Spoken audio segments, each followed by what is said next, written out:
নমস্কার। আজ শ্রী পঞ্চমী। আজ আমাদের মহানায়ক,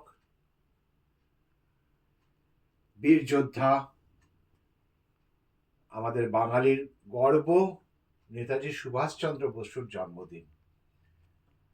নেতাজি সুভাষচন্দ্র বসুকে স্মরণ করে আমরা আজকে মেঘনামুড়ু বুটিক আপনাদের সামনে একটা সুন্দর শাড়ি উপস্থাপনা করেছি, এবং সেটা অবশ্যই বসন্ত পঞ্চমীর কথা মাথায় রেখে গাছি বাই গাছি তসরের ওপরে পিওর হ্যান্ড পার্সি, একদম হাতে কাজ করা পিওর গাছি বাই গাছি মেটেরিয়ালের ওপরে তসরের ভার্জিন কালারটাকে রেখে আমরা একটা হলুদ সুতো দিয়ে কাজ করেছি।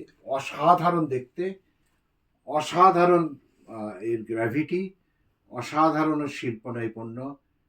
এটা সমস্তটাই কিন্তু বাংলায় তৈরি, বাঙালির শিল্পকলা, বাংলার শিল্পীদের হাতে তৈরি, যেটা সারা বিশ্বে আমাদের এই শাড়ি ভ্রমণ করে, মানে বিশ্বে দরবারে পৌঁছে গেছে। আমি আশা করব আপনারা আরও ভাবে আমাদের এই শাড়িকে বিশ্বের দরবারে পৌঁছন, বাংলার শিল্প নৈপুণ্য, বাংলার শিল্পকলাকে যাতে বিশ্বের দরবার চিনতে পারে যে পশ্চিমবাংলায় কী ধরনের কাজ হয়।